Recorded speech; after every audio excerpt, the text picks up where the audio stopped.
Sa ngalan ng Ama at ng Anak at ng Espiritu Santo. Amen.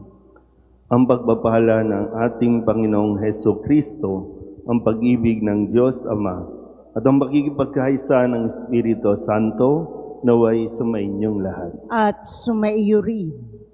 Mga kapatid, aminin natin ang ating mga kasalanan upang tayo'y maging marapat gumanap sa banal na pagdiriwang. Inaamin ko sa makapangyarihang Diyos at sa inyo mga kapatid, na lubha akong nagkasala sa isip, sa salita at sa gawa, at sa aking pagkukulang. Kaya isinasamo ko sa mahal na Birheng Maria, sa lahat ng mga anghel at mga banal, at sa inyo mga kapatid, na ako'y panalangin sa Panginoong ating Diyos. Kaawaan tayo ng makapangyarihang Diyos, patawarin tayo sa ating mga kasalanan at patnubayan tayo sa buhay na walang hanggan. Amen. Panginoon, kaawaan mo kami. Panginoon, kaawaan mo kami. Kristo, kaawaan mo kami. Kristo, kaawaan mo kami. Panginoon, kaawaan mo kami. Panginoon, kaawaan mo kami. Manalangin tayo. Ama naming makapangyarihan, lingapin mo at kupkupin ang iyong sambayanan, sapagkat kami may hinang tao lamang na pawang babagsak kapag di mo inalalayan.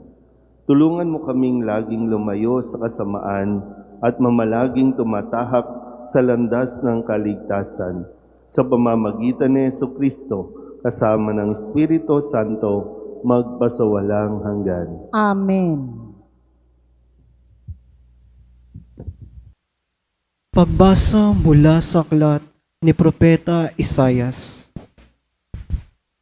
Mga pinuno ng Sodoma, pakinggan ninyo ang sinasabi ng Panginoon. Mga namamayan sa Gomora, pakinggan ninyo ang aral ng ating Diyos. Magpakabuti na kayo, magbalik loob sa akin. Talikdan na ninyo ang masasamang gawain. Tumigil na kayo sa paggawa ng masama. Pag-aralan ninyong gumawa ng mabuti. Pairalin ang katarungan. Itigil ang pang-aapi. Tulungan ang mga ulila. Ipagtanggol ang mga balo. Hali kayo at magliwanagan tayo. Gaano man karami ang inyong kasalanan. Handa akong ipatawad ang lahat ng iyan, kahit na kayo'y maruming-marumi sa kasalanan. Kayo'y magiging busilak sa kaputian. Kung kayo'y susunod at tatalima, pasasaganain ko ang ani ng inyong lupain. Ngunit kung magpapatuloy kayo sa inyong pagsuway, ay tiyak na kayo'y mamamatay. Ito ang sabi ng Panginoon. Ang salita ng Diyos. Salamat sa Diyos. Ang tugon po sa bawat saknong ng salmo, ang masunurin sa Diyos ay sasagapin niyang lubos. Ating pong ulitin. Ang masunurin sa Diyos ay sasagapin niyang lubos. Hindi ako nagagalit dahilan sa inyong handog, ni sa inyong mga haing sandambanay sinusunog. Bagamat ang mga toro'y hindi ko na kailangan, maging iyang mga kambing at ang inyong mga kawan. Ang masunurin sa Diyos ay sasagapin niyang lubos. Bakit ninyo inuusal yaong aking mga utos? At bakit ang paksa ninyo ay sa tipan natutungod? Pag kayo'y itinutuwid, agad kayong napopuot at ni ayaw na tanggapin yaong aking mga utos. Ang masunurin sa Diyos ay sasagipin niyang lubos. Kaya ito ay ginawa, hindi kayo alumana. Kaya naman ang akala, kayo'y at ko'y magkaisa. Ngunit ngayon, panahon ng kayo'y aking pagwiwikaan upang inyong maunawa ang ginawang kamalian. Ang parangal na nais ko na sa akin ihahain ay handog ng pasalamat, pagpupuring walang maliw. Akin namang ililigtas ang lahat na masunurin. Ang masunurin sa Diyos ay sasagipin niyang lubos.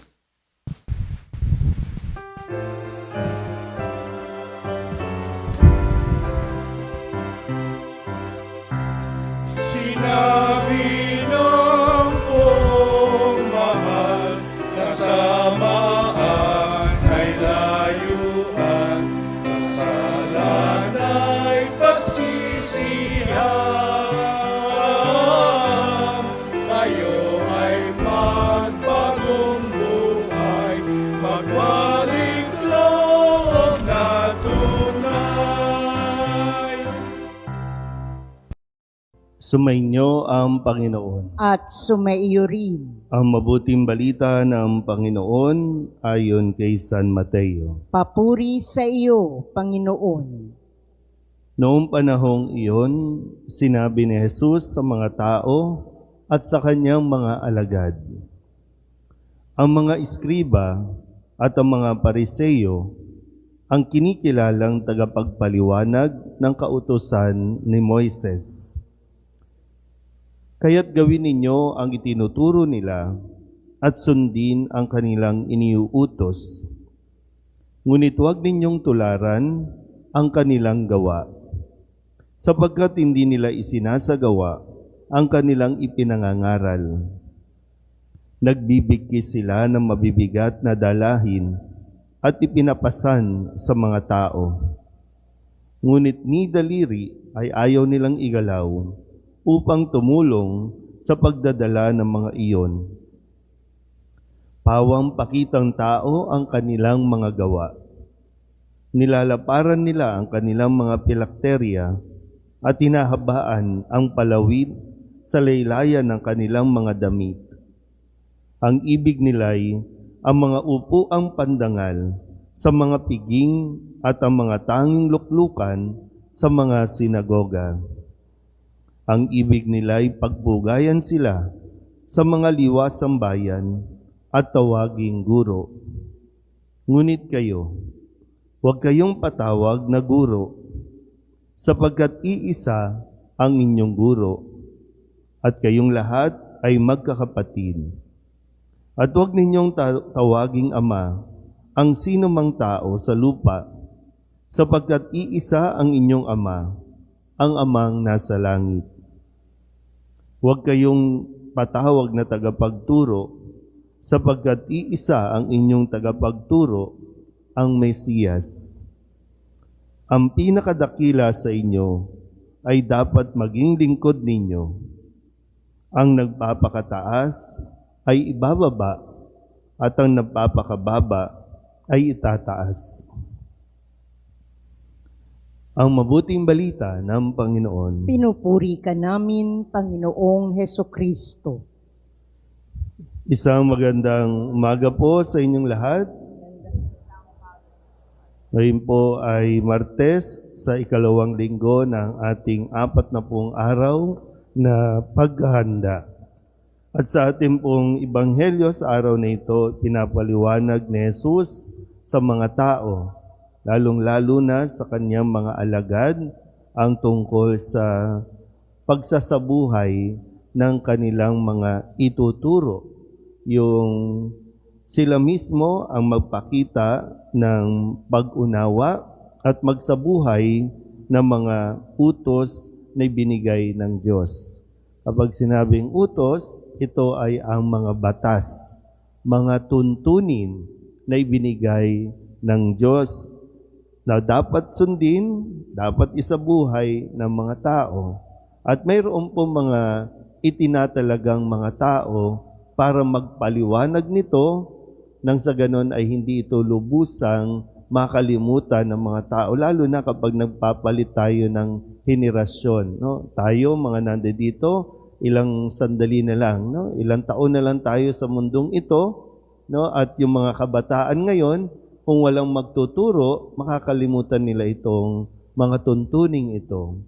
Ngayon pa nga lang, no? Sa ating mga nandito, hindi ko alam kung ilan sa atin ang memorize pa ang Ten Commandments. Nakakalimutan na natin. Para bang nabubuhay na lang tayo sa araw-araw na parang paano nga ba tayo nabubuhay? Kasi ang mga batas, ito ang mga rules o guide ng tao sa kanyang pamumuhay araw-araw. Mahalaga ito. No? Kaya nga sa ating simbahan, mayroon tayong canon law na dapat sinusunod, na dapat ipinapaliwanag. No? Kahit na minsan para tayong paulit-ulit, pero sadyang kailangan dahil yung katotohanan din, meron nga mga tao na ngayon pa lang nakakapakinig ay meron palang canon law. So, sa Ebanghelyo, pinaliwanag na ito ang mga ginagampanan ng mga iskriba at mga pariseyo. Sa salita natin ngayon, pwedeng magamit na sila rin yung mga mambabatas. Pero yung disappointment kay Kristo, no, na makikita kay Kristo dahil ang mga iskriba at mga pariseyo ay magaling lang magturo. Magaling lang magsalita, pero hindi nila isinasagawa ang kanilang mga itinuturo. Tama naman po yung mga, kasi kailangan kasi maging credible ang isang tagapagturo. Hindi pwedeng basta i-claim lang na dahil nakagraduate, dahil nakapag-aral, siya na yung pinaka may karapatan. Pero kailangan din talagang mas maging credible tayo. At ang credibility ay nakikita doon sa kung anong sinasabi niya, sa kanya din mismo na nakikita ang pagsunod at pagsasabuhay. Ngayon kasi, no, sa nangyayari sa paligid natin, hindi ko alam kung marami ba talagang Pilipino ang bulag o mangmang o wala talagang alam tungkol sa ipinagsisigaw ang mga due process, mga batas, at mismo mga mambabatas natin ang inaasahan nating magpapaliwanag sa mga batas, pero mismo mga mambabatas natin ang nagmamanipulate sa mga taong medyo mahina ang pag-unawa. Alam naman natin, no, kapag mayroong nagawang krimen, kailangan panagutan. So, hindi pwedeng basta lang dahil iniidolo natin, hinahangaan natin, exempted na sa pagsunod sa batas. Kaya nagkakagulo tayo. Sila nga din mismo, no? Noon, nagsisigawan na dapat sila ang piliin. Dapat sila kasi sila yung nangangako na mag-aahon sa bansa natin. Pero sila din mismo ang naging divided at ngayon, buong Pilipinas ay napapahiyan na sa mga pinaggagawaan natin. Sisigaw-sigaw tayo noon, ngayon, kabaliktaran na ang sinisigaw natin. At mismo mga Pilipino din, no, sa ibang bansa, alam mo yun, yung nasa ibang bansa na kayo, mas maayos na ang buhay ninyo, pero hindi ninyo inuunawa ang mga nangyayari dito sa Pilipinas at nakikisangkot tayo nang hindi natin lubusang nauunawaan. Sigaw tayo ng sigaw ng due process, pero ayaw natin tanggapin ang due process na dapat harapin ng isang tao. Meron tayong batas at ang binibigay ng Diyos sa atin, due process. Unawain natin mabuti ito. Sana tayo din mismo, no? Unawain natin ng mabuti nang hindi tayo bumagsak sa panghuhusga sa ating kapwa. Ipaubaya natin sa mga eksperto sa batas, huwag tayo ang manguna na sumuway sa batas. Amen?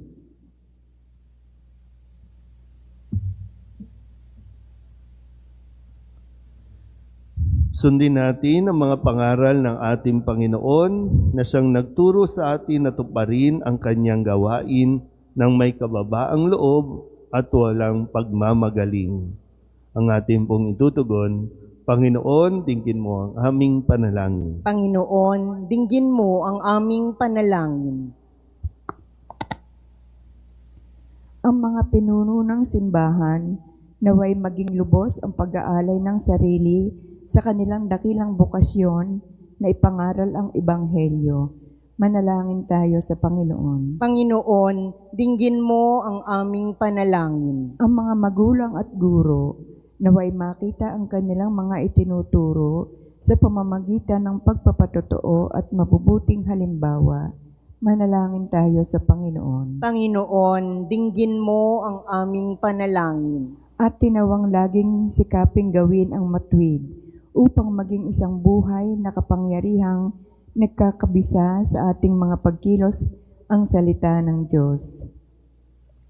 Manalangin tayo sa Panginoon. Panginoon, dinggin mo ang aming panalangin. At tinawang kalingain ng may pag-ibig at habag ang mga may sakit, mga matatanda at mga nangungulila.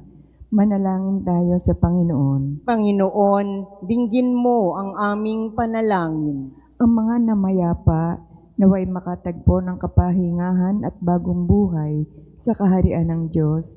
Manalangin tayo sa Panginoon. Panginoon, dinggin mo ang aming panalangin.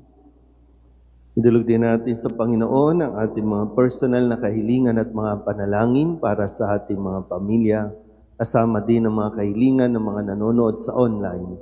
Lahat ng mga misang pasasalamat, espesyal na intensyon, agarang paggaling ng mga may sakit, ang lahat ng mga kaluluwa na inihiling na ipagdasal sa misang ito.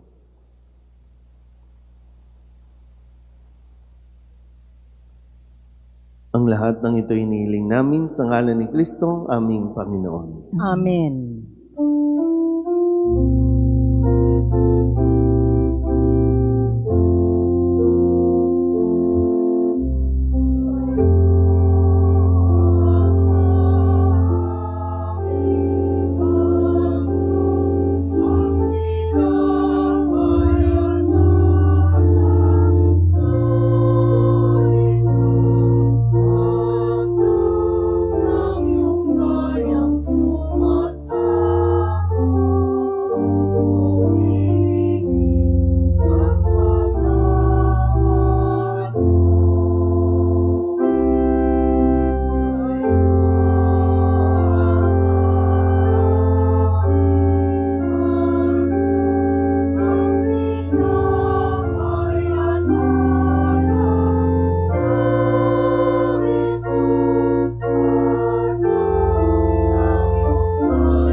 Manalangin kayo mga kabatid upang paghahain natin ang kalugdan ng Diyos Amang makapangyarihan. Tanggapin nawa ng Panginoon itong paghahain sa iyong mga kamay, sa kapurihan niya at karangalan, sa ating kapakinabangan, at sa buong sambayanan niyang banal. Ama naming lumika, kalugdan mo at gawing banal ang paghahaing aming ipinagdiriwang sa ikapagpapatawad ng mga kasalanan at sa ikapakikinabang namin sa pagpapalang iyong bigay. Sa pamamagitan ni Jesucristo kasama ng Espiritu Santo, magpasawalang hanggan. Amen. Sumainyo ang Panginoon. At sumaiyo rin. Itaas sa Diyos ang inyong puso at diwa. Itinaas na namin sa Panginoon. Pasalamatan natin ang Panginoong ating Diyos. Marapat na siya'y pasalamatan. Ama naming makapangyarihan, tunay nga marapat na ikaw ay aming pasalamatan sa pamamagitan ni Jesucristo na aming Panginoon. Sa aming kusang pagtitiis ng hirap, tinutulungan mo ang aming maitumpak ang kinamiyas ng pagsalungat sa pananagutang iyong iniatas sa aming pagtulad sa anak mong mahal na nagpakasakit para sa tanan. Ang pagsisikap namin iyong kinalulugdan at ang pagpapakabuti namin iyong ikinararangal. Kaya kaisa ng mga anghel na nagsisiawit ng papuri sa iyo nang walang humpay sa kalangitan, kami nagbubunyi sa iyong kadakilaan.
Ama naming banal, ikaw ang bukal ng tanang kabanalan.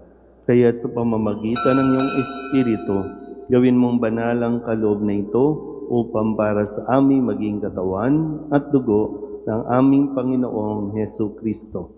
Bago niya pinagtisang kusang loob na maging handog, inawakan niya ang tinapay, pinasalamatan kaniya, pinaghati-hati niya iyon, iniabot sa kanyang mga alagad at sinabi, "Tanggapin ninyong lahat ito at kanin, ito ang aking katawan na ihahandog para sa inyo."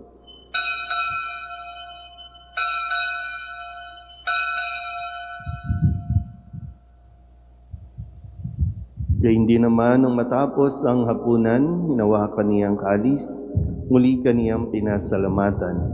Iniabot niya ang kalis sa kanyang mga alagad at sinabi, "Tanggapin ninyong lahat ito at inumin.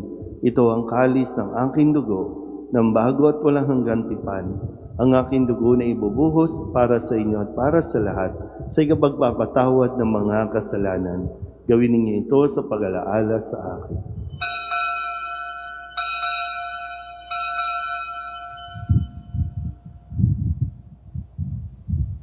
Ibagbunyi natin ang misteryo ng pananampalataya. Si Kristo'y namatay, si Kristo'y nabuhay, si Kristo'y babalik sa wakas ng panahon. Ama, ginagawa namin ngayon ang pag-alaala sa pagkamatay at muling pagkabuhay ng iyong anak.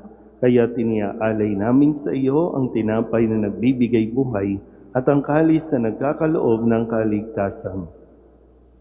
Kami nagpapasalamat dahil kami iyong minarapat na tumayo sa harap mo para maglingkod sa iyo. Isinasamo namin kami magsasalo-salo sa katawan at dugo ni Kristo ay mabuklod sa pagkakaisa sa pamamagitan ng Espiritu Santo. Ama, lingapin mo ang iyong simbahang laganap sa buong daigdig. Puspusin mo kami sa pag-ibig kaysa ni Francisco na aming Papa at ni Jose na aming Obispo at ng Tanang Kaparian. Alalahanin mo rin ang mga kapatid naming nahimlay na may pag-asang sila'y muling mabubuhay, gayon din ang lahat ng mga pumanaw. Kawaan mo sila at patuloyin sa iyong kaliwanagan. Kawaan mo at pagindapating kaming lahat na makasalo sa iyong buhay na walang wakas. Kaysa ng mahal na Birheng Maria na Ina ng Diyos, ng kabiyak ng puso niyang sa San Jose, kaysa ng mga apostol at ng lahat ng mga banal na namuhay dito sa daigdig ng kalugod-lugod sa iyo, may pagdiwang nawa namin ng pagpupuri sa ikararangal mo sa pamamagitan ng iyong anak na aming Panginoong Hesu Kristo. Sa pamamagitan ni Kristo, kasama niya at sa Kanya, ang lahat ng parangal at papuri ay sa iyo, Diyos Amang makapangyarihan, kasama ng Espiritu Santo, magpasawalang hanggan.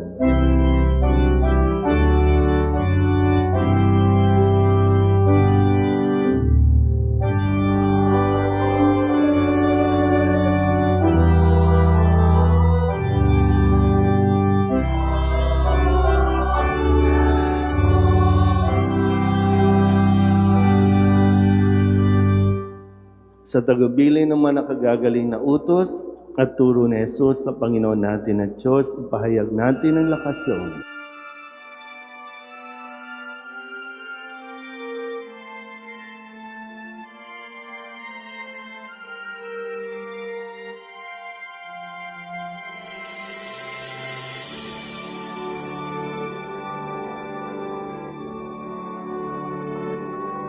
Ama namin sumasalangit ka,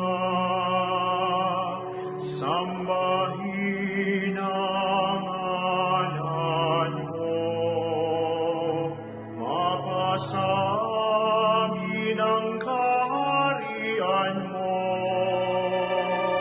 sundin ang loob mo. Dito sa lupa para ng sa langit. Bigyan mo kami ngayon ng aming kakanin sa araw-araw at patawarin mo kami sa aming mga sala para ng pagpapatawad namin sa nagkakasala sa amin. At huwag mo kaming ipag-intusan sa puso at pinagya mo kami sa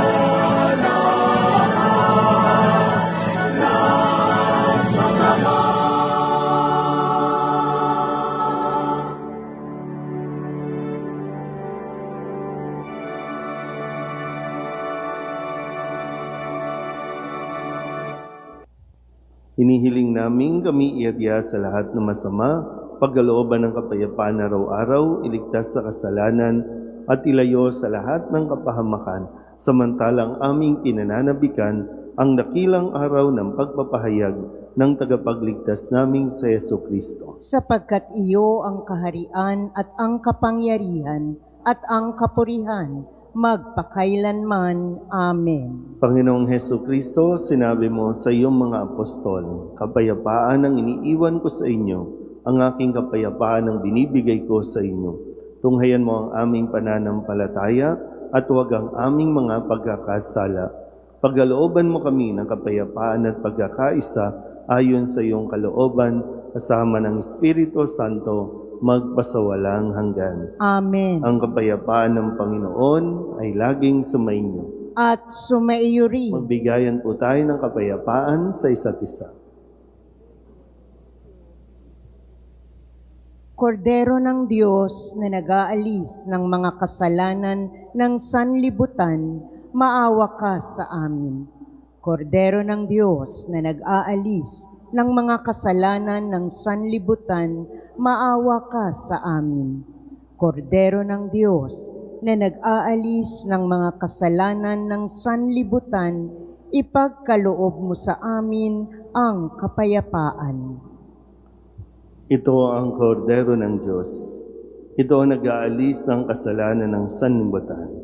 Mapalad ang mga inaanyayahan sa kanyang piging. Panginoon, hindi ako karapat-dapat na magpatuloy sa iyo, ngunit sa isang salita mo lamang ay gagaling na ako.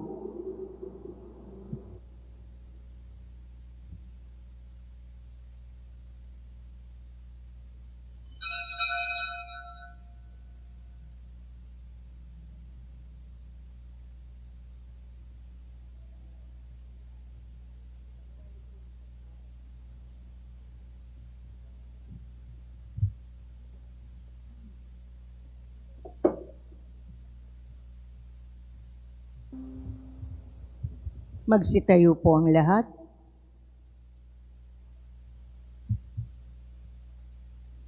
Manalangin tayo. Ama naming mapagmahal, sa aming banal na pagsasalong ito, katapatan sa pamumuhay namin, dagdagan mo, at tulungan mo kami mamalaging kalugod-lugod sa iyo, sa pamamagitan ni Jesucristo, kasama ng Espiritu Santo, magpasawalang hanggan. Amen. Sumainyo ang Panginoon. At sumaiyo rin. At pagpalain kayo ng makapangyarihang Diyos, Ama at Anak, at Espiritu Santo. Amen. Tapos ang banal na misa, humayo tayo sa kapayapaan ni Kristo. Salamat sa Diyos. Magandang umaga po.